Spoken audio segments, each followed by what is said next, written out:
As entrepreneurs, we all have a reason why we chose to leave our 9 to 5 for an 8 a.m. to 10 p.m. I'm here to capture those stories of why we all hustle and grind for our companies. Jonathan Grimm is the only investment advisor that helps people not retire. He is an author of the book The Future Poor, hosted the podcast What's Up with Money, and has a financial advice practice called Tend Financial. He brings together his background in ethics and philosophy with his professional training as a stockbroker and registered investment advisor to rethink retirement and much of the old financial wisdom. So, Jonathan, thank you so much for being on the podcast today. I really appreciate you being here. And you're in a space that I really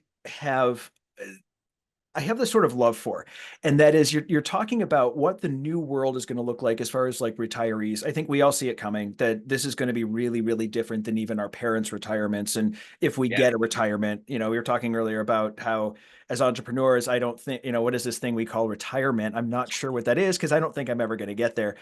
Always going to want to do something. So I'm really excited to have you on the show to give your pieces of wisdom on what you think as far as like the financial side of things, but also on what you call the future poor, which is your book and your website as well. So again, thank you so much for being on. I really appreciate it. Yeah, thanks for having me. This is going to be fun. Absolutely. Absolutely. So I know there was in the intro to the show, we went through your bio, but I'd like you to do like a really quick overview of what do you do and what's that space that you're in? Like, what is your ninja skill? I think I have two. I think one is I'm really good at helping other people become better or what they want to do, develop. I've always been a people developer. It doesn't matter what you want to do. I'm the guy that you want to come in and link arms with, and I'll help you understand it, what you need to do. And then I've always been a money guy, creative with money, understand money in different ways. Some of that's just in different business stuff that I've had to do in the running operations for large multi-million-dollar things. So money's kind of always in that equation. But I think I'm really good at understanding how everything sort of fits and works together, whether it's with people or with different financial products. I'm product agnostic in so many ways when it comes to the financial world, but when you start putting them together, that's my specialty. So, and then I can figure out how everything's going to work and almost predict the future in a way. So sort of like the implementer of money, so that you've got all of these different ideas and you're like, okay, great. Here's your goal. Let me put all this into place for you. Let me do these things. And it'll work and it will be better than you thought. That's how, at least that's what I hope to accomplish with everything. Exactly. And we were talking about, it's not just standard advice, investment stuff. You're a stockbroker, you were an investment advisor. So, but it's also some different outside the box type of thinking, as far as the financials are concerned. Yeah. So one of the things that I developed with my business partner in the financial advising space is, we call it the magic circle. And it's really to sort of show people it's not so much what you have, it's now how does that play with the other stuff in your life. A lot of people don't know, like the 401k, for instance, most people just have a building up of a tax liability within that thing. And so then when they go to use it and you have all this taxable income, how does that then affect things like, oh, your Social Security is getting added to your income tax too? Because most people don't know that 85% of your Social Security can be subject to income tax. And then people are like, wait, how is the tax that I paid now a tax again? It's like, yep, that's our system. Yeah. So then it's like, okay, then when you understand like how, when it comes time to actually use money, that's when it's most important to make sure you've got the right type of money. And that's kind of how we talk about it, because it's not just dollars that you want, it's what you can actually use them for. And so we break it down into mainly income. Everyone's got to have income their whole life, and then medical expenses. And there's different things that do those really, really well.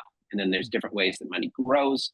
And so you have to have all your dollars growing. That's why we tell people spend every dollar you make. And then they scratch their heads because they're like, no, I've always been told to save. And we're like, no, you got to spend. You got to buy interest. You got to buy assets. You got to buy products. You got to buy different things that sort of will create safety net and make sure that everything works really, really well, so that no matter what happens in the future, you will have a tool that does that job really, really well. And I've heard it referred to as an investment strategy of somebody else pays my bills. I have enough money in there, so the residual income from that now pays all of my bills, which we all kind of think, oh, that'd be great. Well, you can do it. Yeah, There's a way. yeah, yeah. And I like some of it can be pretty complex when we start dealing with all these different things, especially if it's stuff that either a financial guru has said this is crap, or if it's something that like they just never even heard of. Then you kind of have to then go out of like the ethereal world of finance into like some more practical. So I use like the analogies of like tools of like a hammer and a paintbrush. Hmm. And it's like people will say, ah, look, this hammer sucks. It's horrible at painting a wall. And we're like, yeah, but it's really good at doing nails. So what's the job we're actually doing? And then making sure that, you know, if you ever try painting a wall with a hammer, it's not very fun. The same way if you try and hammer nails with a paintbrush, it just doesn't work. And so, you know, getting people to think about what financial tool they've got and for what job it does is really key. Mm-hmm. And that's one of the reasons why I wanted to kind of highlight what you do, is because a lot of financial advisors have very traditional information. That's great. I mean, if you have a job, that's probably going to work very well for you. But in the entrepreneurial world, we're always looking to disrupt. We're always looking for something different. And there's a lot of different tools available to us that are not taught in more traditional circumstances. Yeah. Yeah. And a lot of the industry, you end up with mutual funds, a retirement account, and that's it. And that's as far as things go, which, you know, I'm like, that's only like a sliver of Yep. of the world, and those only do so much. So yeah. Well, and one of the things we were talking about earlier on kind of before we got on the show here today is, let's start off with your concept of telling people not to retire, which I think is very different. Now, as entrepreneurs, I think we all kind of generally understand this, but you know, yeah, what do you mean specifically by not retiring? Like working till you die? yeah, exactly. Yeah, slaving away until you die. Exactly. No, that's not what I mean. That's one of the responses that people give. But part of it, you know, as a creative and entrepreneur, disrupting stuff is always kind of I think in the DNA. Mm-hmm. And you know, retirement is a $40 trillion industry, and I say it's like it's an entrenched thing in people's minds. And so, and every, I mean, pretty much every place you go, every financial firm, every advisor probably leads with, we do retirement planning. And so then I was like, well, I don't want to be that. Like, I don't want to be like everybody else. I don't wear a suit. I don't wear a Rolex. I don't, do those things that, are typical. But I then say, like, that's where the whole idea of like, I'm the only investment advisor that helps people not retire. And then it does kind of two things. One, it sort of tees up the conversation on like what I mean. And then it almost everybody kind of like scratches their head and it's like, wait, what? Like, no, What'd you say? you're Yeah. like, that's not good. You're actually supposed to help us retire, not do the opposite. And so then that sort of opens up the question. And like one of my favorite questions I ask people, like, well, why do you want to retire? Mm-hmm. And then like most people haven't thought about it a whole lot.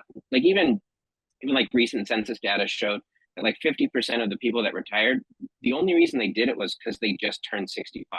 Like there was no reason. And so, and then I kind of look at it as I've been in the industry for a bit, kind of like, oh, we're just approaching this mindlessly. Like we got to shake things up. We got to do what's right and do what's good for people.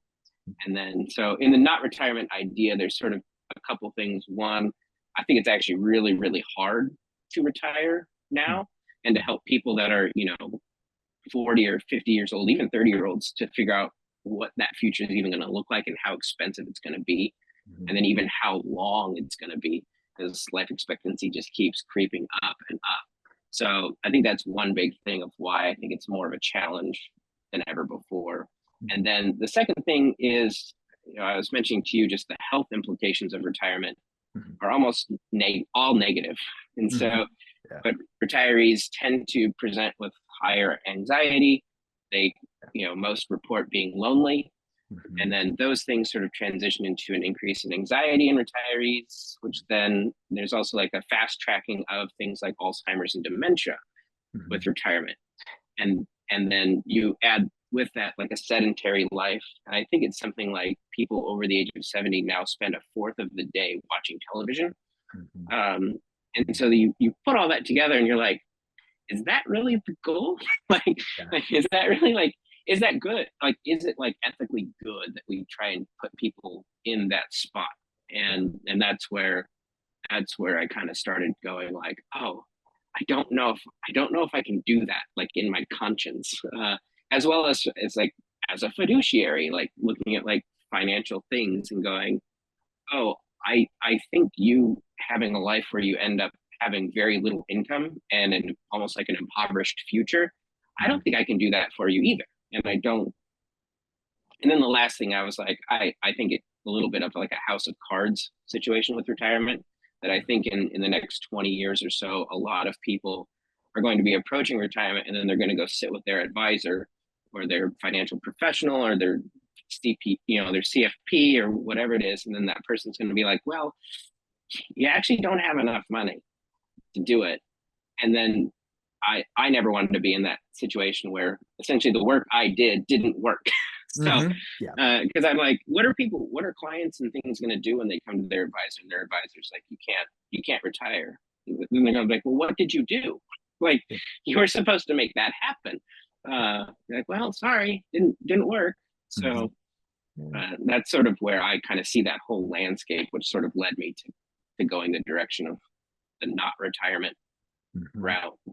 And I think we're starting to see some of the indications of this. And if you want to kind of break out the crystal ball and see what's going on in the future, and I don't think it's too much of a stretch to say that, especially younger generations, anyone right now under 30, I don't think there's a snowball's chance in hell they're going to be able to retire the same way that their parents or their grandparents did. I think it's going to be very Oh different yeah. with not even being able to afford houses. And I mean, back in the days when, our parents were retiring, it's like, yeah, they owned their house. So they had this major asset. So they had these, it's a very different world right now. And I think we do have to completely take retirement on its head. And I think that, like you're saying, not retiring is not necessarily a bad thing as long as it's done correctly. Mm-hmm. But yeah. And we were talking earlier too. And I think it's just about as guys, if we don't have a purpose, and I think a lot of retirees, especially in the silent generation, when before the boomers, when they started to retire, I saw this with my grandfather, where he started to deteriorate very quickly because now they're used to being the man of the house, the father, the provider, all of these things. They were the person you went to. They had a Yeah. purpose, and that was to do this.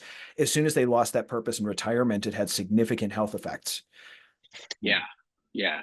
And most of the studies, even on like high performance athletes or people that retire early, and even just regular retirees, the two things is one, they get isolated, and so they lose their social connections, and then they, like I said, they have no purpose, and so then it's like the brain just like shuts down Yeah, in that situation, which is never good. yeah, So at any age. yeah, So I yeah. think that's sort of the situation, and I don't know that people have looked at it critically, Mhm. and because it's been such an entrenched idea, as well as I think that there's serious incentive for the financial industry to kind of keep that machine going, Mhm. since there is 40 trillion in there. Yeah, You know, you yeah. charge a 0.5% on all those assets, and you get passive income for life. It's a really good business. It's probably why I chose to be in that business. Exactly. But Wait, so from the gist of it, though, is that you're one of the investment advisors and one of the financial professionals who have kind of said, I reject a reality and I substitute my own. yeah, It's a quote from Adam Savage years ago that I just yeah, love that quote. I quoted him a lot on that, but it's it's great. I'm going to take that one with me. help yourself. Hey, I borrowed it from somebody else too, so pass it along. But it's one of those things where you're now looking at it from a completely different standpoint, and I really think that's something we need in the industry. Working with a lot of financial advisors, I think that's it. Turning it on its head and completely revolutionizing it is, I think, the only way to move forward while also serving people. Period. Yeah. It's going to be such a different landscape. So if you were, before we get to your book, The Future Poor, and what that means, what I'd like to talk about really quickly is, let's say that somebody is a millennial and they generally know that their world is going to be very different. And let's say they're worried, Mm-hmm. they haven't purchased their first house yet. They're in their early 30s. their retirement is not something they're even looking at, nor is it even a goal because they don't think it is. What are some of the things that you would look at as far as them, and just to give them either some hope that, yeah, there's something here, because we kind of think Social Security ain't going to be around at that point. Yeah. What would you say to them that is a way that they can get going in a direction towards retirement? Yeah, I think a lot of people find themselves in this like middle void. And I have a podcast called What's Up with Money, and we sort of we sit right between old, outdated 1980s advice and Mhm. magical social media strategies, because that Mhm. seems like where everyone's at. Is they're Mhm. either looking at like, these gurus and these talking heads, or like 1980s advice and just being like, it's great. Like, cool. My parents said, why don't you own your home? It's like, well, I can't. Mhm. um, Yeah. like I don't have, like, I live in Los Angeles. So I mean, with so many people that are like, I don't have 200K ready to go. Mhm. As a And I down don't payment. make, Yeah, yeah, yeah, as a down payment. And then I don't have 7,000, 8,000 a month to afford for the mortgage. And then I also don't have $180,000 of income to qualify for a loan. So like Mhm. everything then is like, okay, so you can't tell people to keep trying to make that paradigm happen if it's not reality. Yeah. And so, but that's where when you work with someone that's creative and understands lots of financial products, lots of things, there are other ways to build equity outside of a home. There's different life insurance products. There's other tools that are out there. There's other ways to do this game differently but it takes sort of shirking all the old and kind of getting it off you, which I think is really, really tough. Especially when all the messaging and all the previous generation stuff and all the TikTok stuff is like, just buy 10 homes by the time you're 30 and you'll be set. It's like, can't even buy one, you know? Yeah. So like, great. Yes. And then, sure, if I could, like, we always review at the end of our show, like one wild social media thing. Like one of them was like this guy talking about like saving 69,000 a year. Uh, and you're like, who is that for? Like, Yeah. um, and if you and your spouse do it, you could save like 140,000 a year. And you're just like it's wild. So I think that's where when people find themselves lost, then the hope is in, okay, you're only lost if you try and make an old paradigm fit a new reality. And that mindlessness just doesn't work. So let's do something different. Mhm. And so that was sort of a mission of mine, of being like, okay, what could that different thing be? Mhm. What is something that could be helpful? Some different paradigms and ways of thinking and stuff that then sort of helps people start to make moves that are actually beneficial, and then actually will help them out. So Mhm. Yeah. Cool. Now, so I know the book is The Future Poor. What do you mean by that? I think we all kind of have an idea in our head, but I'd like you to explain it, yeah, just specifically contextual to yeah, your book. yeah. So the thesis of the book is that those in a group that I call the sub 50, which people under the age of 50, and the sub 150, which are people making under 150K a year of annual income, are in a group that I call the future poor. And what that means is they will not be able to retire. They'll basically retire at or below a poverty level of income by the time they get to age 65, like that traditional retirement age. And so they just won't have, just looking at the math, the figures, the amount of savings, the amount of disposable income that people have, the time, all of the factors that sort of would make an equation work so that you could stop and live off of your assets at 65. It doesn't work. And Yeah. so that's where I'm looking at it. Was like, okay, we have an entire generation of people that we put on this road to becoming the future poor.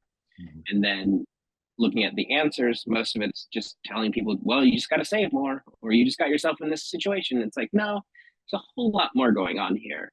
And then asking the question from like an ethics standpoint of, okay, what happens if we've got 10, 20 million poor seniors in our society?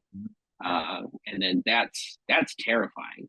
Mhm. And that's sort of like, okay, if we don't fix the things now and start doing things different, we're going to end up with that reality.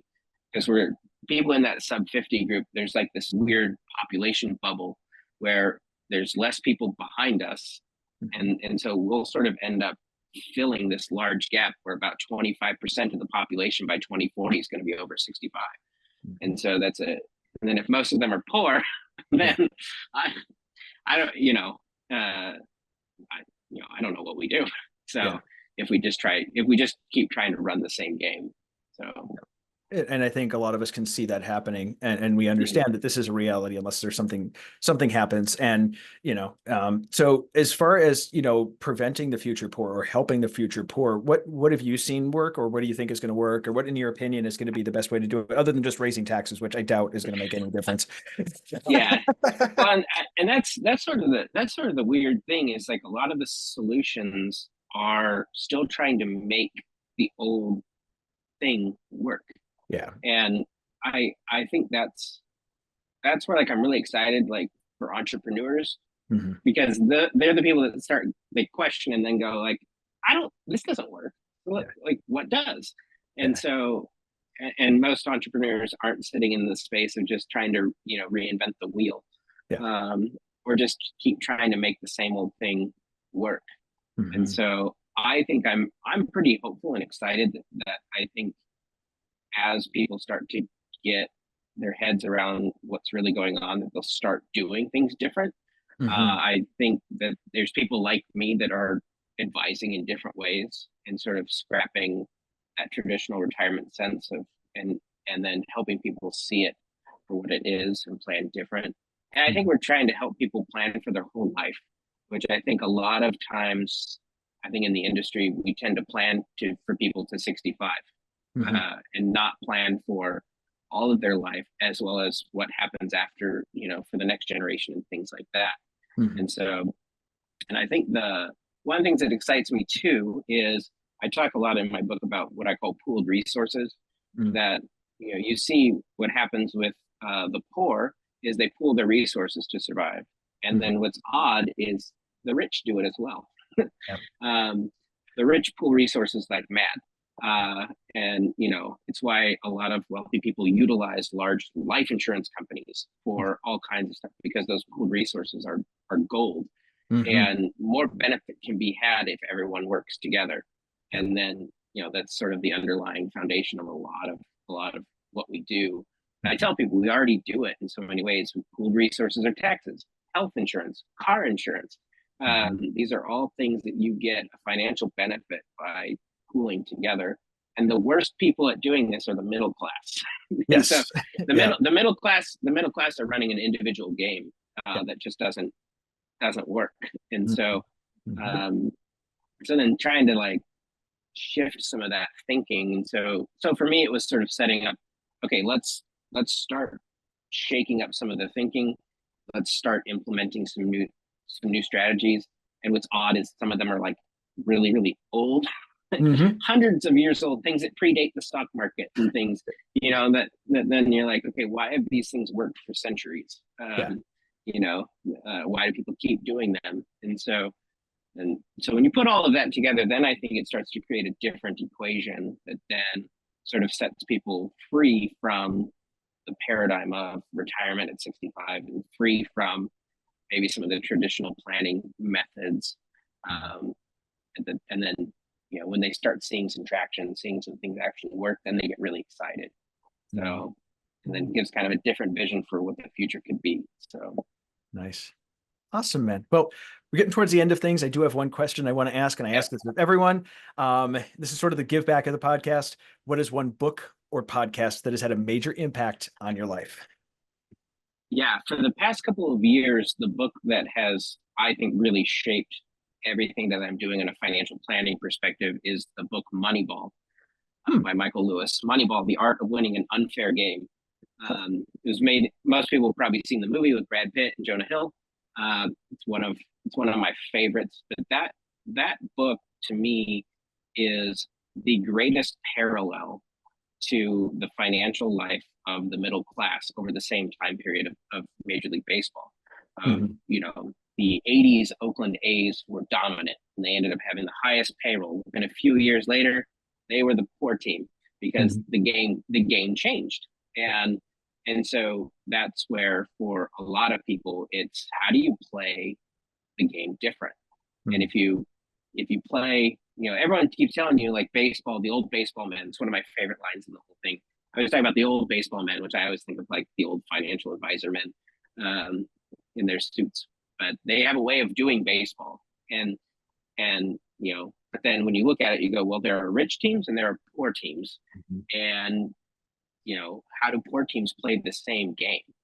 And I think that's where, like, some of the economic principles, some of the things that he brings out in the way that they did things, and then if you just following a way that they approach the game, that's where some of the philosophy of, like, having multiple tools and having multiple players on the field to play different positions is way better than having a superstar. And because baseball to me reflects the most similarity to financial life, in that it's so situational, so particular. And you can't, I always tell people, like, you might have a left fielder out there that doesn't do a thing for like 5 games because the ball never gets hit to them, and then you could look at them and go, they're not doing anything, they're just standing there. Like, yeah, but the minute the ball gets hit in that direction, you want a left fielder. Because if you don't have him, if you're like, well, this guy's not doing anything, get rid of him. And sometimes that's the way people feel with different financial products as well. And so kind of like bringing those worlds together, and then to try and popularize some of the ideas of, like, how we strategize. I think Moneyball is just it's an easier way for people to sort of grasp sort of what we're doing, and helping people play Moneyball in their financial life. And plus, it's kind of fun. It's different. And some people really resonate it, and some people are just freaked out by it.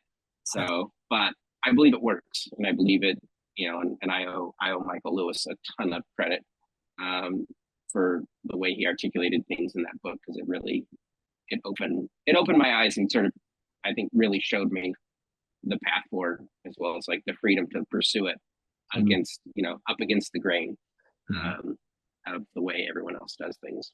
Nice. Awesome. Well, Jonathan, thank you so much for dropping a lot of wisdom today on the podcast. I really appreciate having you here. Yeah, it was a ton of fun. Great conversation. Great talking with you. Absolutely. Same here. Thanks again for joining us on the Hustle and Grind podcast. If you'd like to learn more about Jonathan, check out the link in the description.